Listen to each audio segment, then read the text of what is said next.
তো ব্যক্তিগত স্বার্থের কারণে কিংবা নিজস্ব ব্যবসায়িক সুবিধার কারণে আমরা অনেক সময় দেখি যে খাবার টেবিলে কেউ একত্রিত হচ্ছে, নানা জায়গায় তারা এক জায়গায় পড়ছে, পাশাপাশি পড়ছে, কিন্তু ইসলামিক দিন কায়েমের ক্ষেত্রে আসলে ঐক্য হওয়ার তখন নানা রকম প্রশ্ন হয়, আকীদা অন্যান্য বিষয়গুলো। যখন আপনি টেবিলে খেতে বসছেন, আপনার ছেলের বিয়েতে, আমার ছেলের বিয়েতে যখন দাওয়াত দিয়েছেন, তখন খাবারের টেবিলে মেনু এক, সেই জায়গায় কিন্তু কোনো মেনুর কোনো পার্থক্য নেই।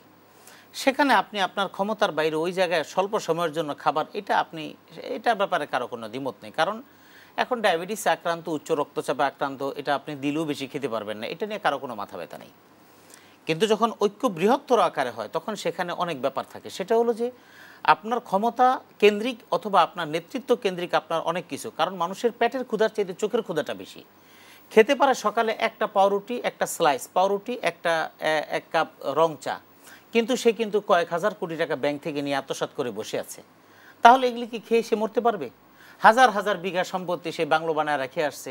বহু মানুষ এরকম আমরা দেখতেছি, মাসে 2 মাসে একবার যেত, তাতে দেখা যায় 10 মিনিটের জন্য, আধা ঘন্টার জন্য, 3 ঘন্টার জন্য, 10 ঘন্টার জন্য, অথচ এটার পিছনে খরচ প্রতি মাসে হয়তো 1 লাখ টাকা খরচ যায়।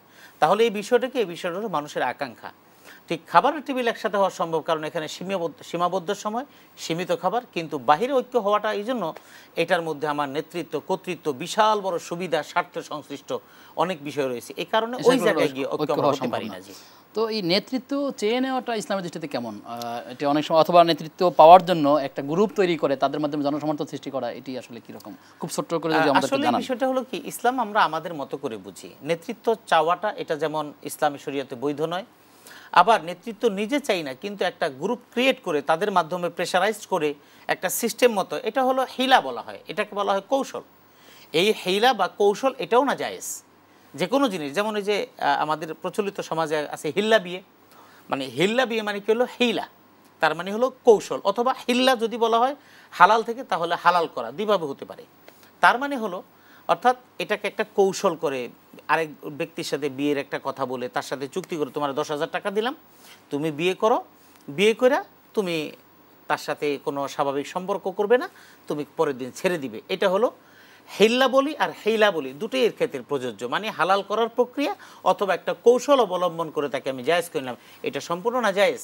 ঠিক জাকাতের ক্ষেত্রে আমরা একজন মাদ্রাসা ছাত্রকে ধরে এনে 10,000 টাকা হাতে দিয়ে দিলাম, এরপর ওই ছেলে আবার মাদ্রাসায় দান করে দেয়, এরপরে জাকাতের টাকার নামে একটা রিসিট আমরা করে দিই, জাকাতের টাকা দান করলো, এই টাকাটা নিয়ে আমি একজন হুজুরকে বেতন দিয়ে দিলাম, এটা সম্পূর্ণ না জায়েজ।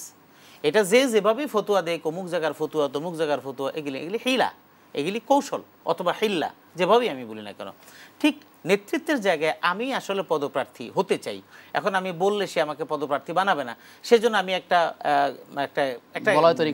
একটা গেমলার হয়ে গেলাম, গ্যামলিং করলাম, সেখানে আমি একটা বলয় তৈরি করলাম, 10টা মানুষকে আমি দালাল হিসেবে নিযুক্ত করলাম, তারা আমার ব্যাপারে খুব প্রশংসা করলো, এই লোকটাকে নিয়োগ দিলে। কিন্তু বৃহৎ স্বার্থে কি করা যায় না? এরকম ইতিবাচক কোনো দৃষ্টান্ত আছে কিনা? বৃহৎ স্বার্থে দালাল দিয়ে দরকার নেই, রাষ্ট্রীয় স্বার্থে ইসলামের মতো করি, আপনি আপনার মতো করে উইলিংলি, আপনার ভিতরে যদি ইসলাম থাকে তাহলে আপনি উইলিংলি যে ভাই আসেন, আসলে আমরা যে মতে আছি সেই মতে থেকে আমরা ঐক্যবদ্ধ হই, এরপর আমরা আমাদের জাতীয় স্বার্থ রক্ষা, ইসলামের স্বার্থ রক্ষার জন্য কাজ করি।